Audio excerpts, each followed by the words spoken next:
Indian street drinks are a bold mix of innovation and health code violations. Half the flavor comes from the spices, the other half from the guy's unwashed hands. But today we will get to know a true masterpiece of Indian street mixology, the Green Mile Lassi. Crafted with every green thing the chef can find within a 1 kilometer radius: mint, coriander, mystery leaves, the neighbor's plant leaves, and probably some grass clippings. This drink is as fresh as it is questionable. Our bearded maestro, whose facial hair rivals the length of the Ganges, blends everything with his signature touch. Occasionally, a rogue beard hair sneaks in, adding a premium keratin boost for that extra nutrition. And to top it all off, he slices a handful of grass straight from the roadside, ensuring you get your daily dose of nature.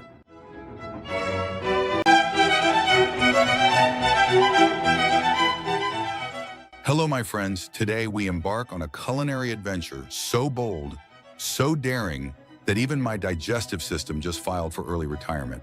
We start with these exquisite pickles, marinated in what can only be described as the digestive regrets of a pig with gastroenteritis. The aroma?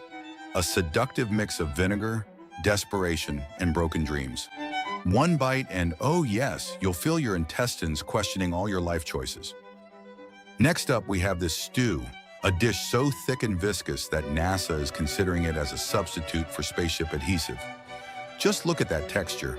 If you can actually separate it from the pot, it clings on like an ex who just won't take the hint. They say it's made with secret spices, which is a polite way of saying, we're not sure what's in it, but you already paid, so good luck. And finally, the crown jewel of culinary nightmares. A chorizo, forgive me Spaniards, but not just any chorizo. No, no, no. This beauty is stuffed with a delicate blend of mystery fish and, you guessed it, the carefully curated, artisanal, free-range hairs from the balls of our dear gastroenteritis-ridden pig. It's bold, it's innovative, it's an insult to humanity. So, if you're looking for a meal that will challenge your digestive system like a final boss battle, you've come to the right place. And remember, street food isn't about taste, it's about survival. Bon appétit!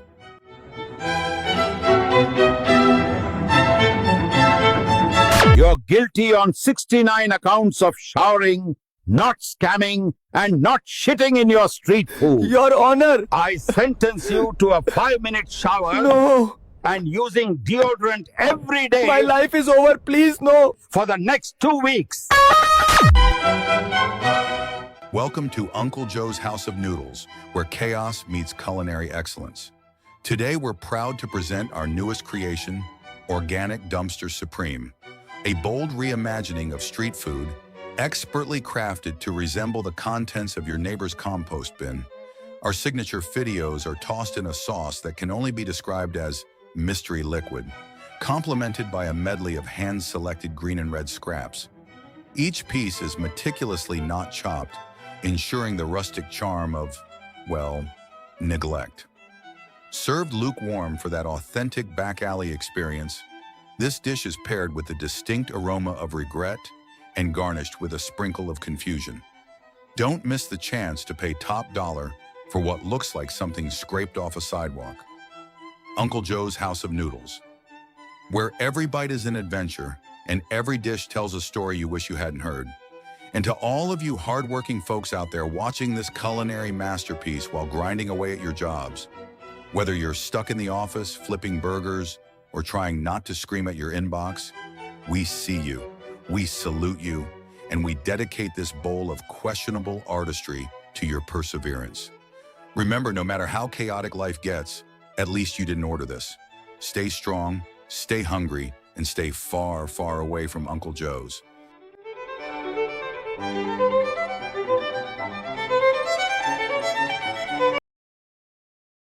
Welcome to the rustic charm of traditional cooking, where stew is lovingly stirred in a giant clay jar with the family broom. Don't worry about those stray bristles. They've long since dissolved into the bubbling cauldron, adding that extra fiber country folks swear by. Its color? Somewhere between earthy and outright alarming. Let's just say the less said, the better. With every swirl, you wonder if you're being served dinner or a dare. This isn't just food, it's a test of faith, courage, and your digestive system's will to live. Behold street food's answer to hand washing. Our fearless chef dives his arm into the dough right up to the elbow, as if searching for lost treasure or just last week's leftover germs. His hand, a swirling storm of questionable hygiene, becomes the primary utensil, mixing tradition with every bit of dirt collected since 1992. And then comes the hand-spitting technique, a move so bold even health inspectors faint. He flings dough into the pan with the finesse of someone firing cannonballs, all while miming the universal sign of, "I dare you to eat this." Forget Michelin stars. This is the kind of cooking that deserves a biohazard symbol. Culinary tradition? Sure. E. coli? Probably. Bon appetit, brave souls. Cash or card? Cow dung. Ah, behold, a culinary spectacle from the depths of somewhere between gastroenteritis and genius. The kind of video that makes you question not only your lunch choices, but your faith in the food pyramid itself. We begin with a lone culinary prophet, stationed heroically next to what can only be described as a biohazard swamp with traffic. His mission? To concoct what appears to be a lemon-based elixir, or perhaps a potion to summon intestinal chaos. The lemons? Freshly rescued from their morning swim in what might generously be described as puddle chic. One could almost hear them scream in citrus dialect as they're plucked from the mossy abyss. But wait, the pièce de résistance. Ice, sourced directly from the artisanal depths of the local sewer grate. Yes, dear viewers, where others see sewage, he sees a spa retreat for frozen cubes. He lovingly macerates the ice for 24 hours in a subterranean marinade, allowing it to soak up those terroir notes only found near drainage pipes and expired chewing gum. And just when you think the health inspector might leap through the screen like a Marvel character, plot twist. He pours the concoction into a vintage paint bucket, complete with rustic stains and what may or may not be lead-based flavor enhancers. In the end, you don't know whether to gag or applaud. Is it a beverage? Is it a social experiment? Is it bio-warfare in a cup? One thing's for sure, it's not just street food, it's street philosophy. A statement on resilience, immunity, and man's eternal quest to turn anything into a drink. I have deodorant! Everybody on the ground!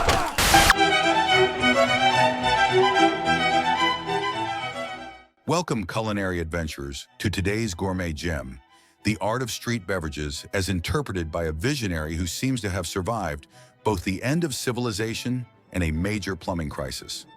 Our host, standing amidst a symphony of rusted utensils and what might once have been kitchenware, proudly unveils the centerpiece of his dystopian drinks menu, a clay jar bubbling with what the optimists in the crowd claim is tamarind, but which upon closer inspection bears an uncanny resemblance to a pair of floating logs you'd normally see bravely navigating the Ganges.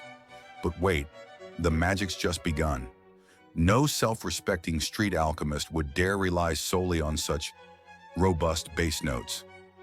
Enter the secret ingredient, distilled essence of air conditioner runoff straight from the neighbor's facade. Why settle for mere tap water when you can infuse your drink with the industrial spirit of the city? Now, to the time-honored festival of flavors.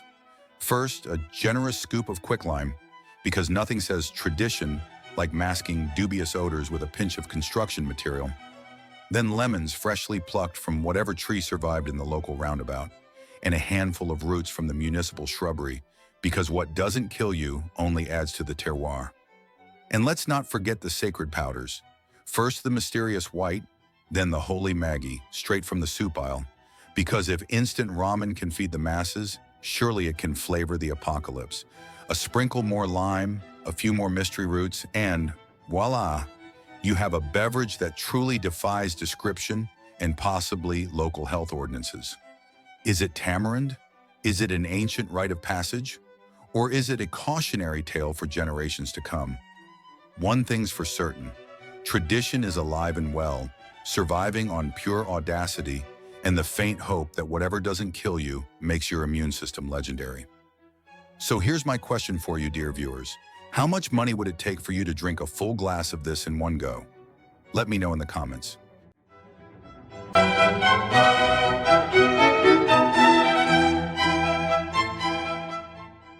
Welcome back to another episode of Michelin Star Chefs in Disguise, where every street corner is a 5-star kitchen, and every meal is a daring adventure for your immune system.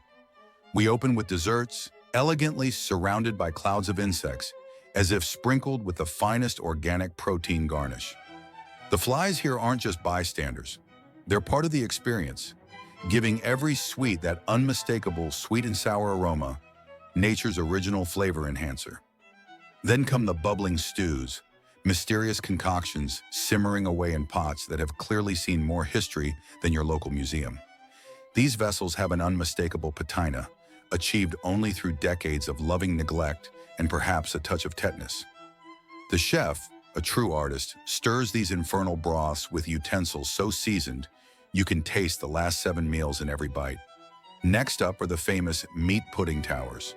These magnificent structures are engineered from tender cuts of, well, let's just call it meat, with hints of organs, magical dust, and the occasional unidentifiable excretion. Each pudding is carefully stuffed into a bun, then toasted to perfection on what can only be described as a repurposed sewer lid, drizzled with artisanal, secondhand petroleum for that smoky, post-apocalyptic finish. And let's not forget the dough, hand-kneaded with unmatched devotion. Sometimes the chef immerses not just hands but elbows, even shoulders into the mix, infusing that irreplaceable human touch, a depth of flavor that's both earthy and existential. Every dish promises a taste experience that lingers far longer than you ever asked for. Perfect for those who feel modern food is too predictable, too sanitized, or just not risky enough. Bon appetit. Behold the ancient art of street cuisine, resurrected with all the subtlety of a marching band in a monastery. Our chef, a true archaeologist of flavor, chooses not a spoon, but the noble leg of a 17th century piano, because nothing stirs mysterious fillings quite like an instrument that survived both plagues and powdered wigs. Into a chamber pot, surely last used by someone named Sir Reginald, he tosses his ingredients. Next, a tray of cheese fingers, or so legend claims.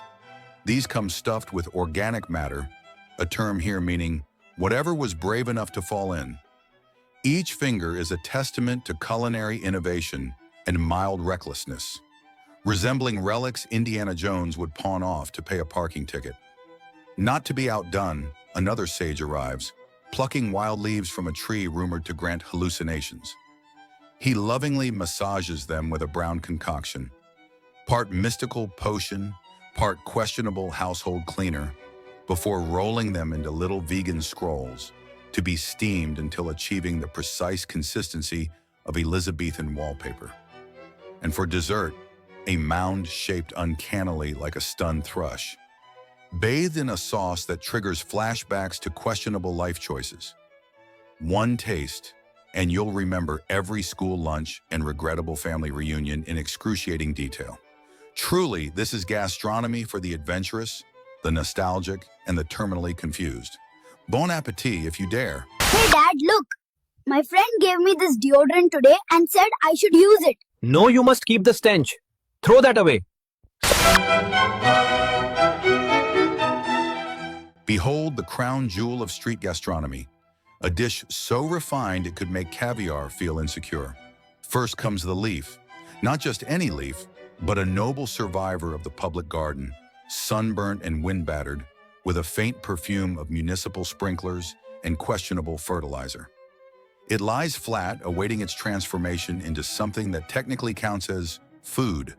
A lavish smear of artisanal white paste follows. Handcrafted, legend says, by mountain mystics who believe hygiene is a capitalist conspiracy. It shines like luxury wall putty in the midday sun. Next, a sprinkle of turtle food, the kind designed for reptiles with discerning palates. 3 dramatic drops of vivid red liquid are added, as if marking the dish for ritual sacrifice. Now the ritual reaches its finale. The leaf is folded with solemn ceremony, enclosing this daring combination into a tight green parcel, a miniature time bomb for the human digestive system. And thus, Pan Masala is born, a portable, chewable art installation that is equal parts flavor, confusion, and questionable life choice. Some call it tradition, others call it an act of culinary terrorism. Either way, it's ready to serve. Welcome to the avant-garde world of Indian street food construction, where hygiene is just a conspiracy theory and flavor is measured by bravery. The show starts with our culinary architect selecting a perfectly raw onion, freshly peeled, still weeping from the trauma. No need to wash those hands, of course. Why break with tradition when the real secret sauce is whatever's lingering under those fingernails? Next, he summons chickpeas from his trusty cement mixer, because nothing says homemade like legumes poured straight from industrial machinery. To ensure structural integrity, he adds a hearty scoop of fresh dirt and a dash of quick-setting concrete, so your meal stays together and doesn't shoot out the other end like a busted fire hydrant. With the dedication of a true builder, he flattens the whole thing into a proud little mortar castle, then douses the center with enough lemon juice to give your taste buds a cardiac event. You can almost hear your mouth calling its lawyer. As for the garnish, only the best, toast crisped to perfection on a 17th century manhole cover, because authenticity matters. For plating, nothing but the finest eco-friendly arrangement, an assortment of what appears to be last night's leftovers from a Michelin-starred dumpster, artfully scattered on pieces of yesterday's newspaper for that vintage, landfill chic aesthetic. Bon appetit, where every bite is a gamble, every flavor a dare, and every meal a tribute to modern digestive medicine. Some street foods are an adventure, a test of courage, and a digestive gamble all in one. But today we will get to know a true legend of chaotic roadside cuisine, the Delhi Belly Burger. This masterpiece starts with a generous pile of onions, tomatoes, and an unholy blend of spices, all doused in a heroic splash of lemon juice for that extra tangy street authenticity. The patty itself is made with the finest mystery meat, processed with tremendous effort, almost as if it were excreted rather than ground. Once shaped into a loose, structurally questionable disc, it is lovingly slapped onto a scorching pan, where it meets its fate in a 20-ounce tsunami of butter.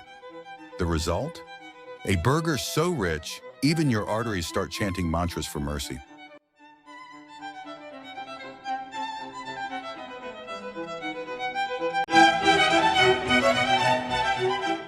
Welcome to the world of authentic street food. The rules are simple. If it doesn't smell like regret and possible food poisoning, it ain't real. Our journey begins with a world-class chef preparing his famous rice rolls. But forget sushi bars and fancy chopsticks. This man is built different. First, he grabs a handful of sticky rice and dunks it straight into a bucket of what might have been water at some point this century. Then, with the precision of a drunk uncle grilling at a NASCAR tailgate, he slaps it onto a pan that looks like your grandma's old chamber pot that's been sitting in the garage since 1987. Michelin stars? Pfft. This man is cooking with straight-up determination. But hold on to your hats, folks, because the next stop is a level of horror that defies all FDA regulations. Meet Chef Bare Hands standing proudly behind his stall of sludgy, unidentifiable broths. There's a spoon in every tray, but he's a man of tradition, which means grabbing a fistful of whatever's closest and lovingly kneading it into a giant tub of rice. At this point, eating here ain't just a meal, it's a test of your immune system's horsepower. And just when you think you've survived, it's time for dessert, a nice, refreshing cup of tea. But what's that floating in the sugar bowl? More protein than a gas station hot dog. Ain't nothing like a little extra crunch in your sweet tea. The chef scoops up a handful and dumps it in like he's seasoning his famous mystery stew. Smooth, sweet, and possibly crawling. Just how Grandpappy used to.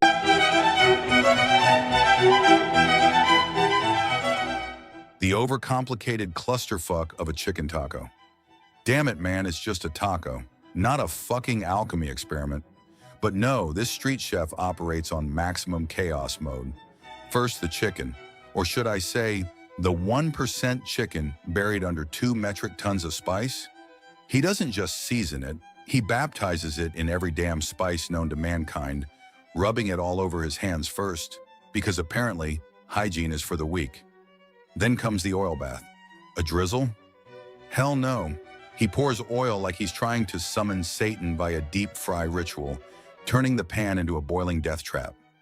After 200 unnecessary steps, countless exotic ingredients, and enough labor to build a fucking cathedral, what do we get? A taco that looks like a trash can exploded? And the taste?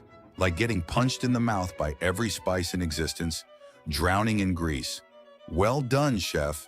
You took a perfectly simple dish and made it a goddamn disaster.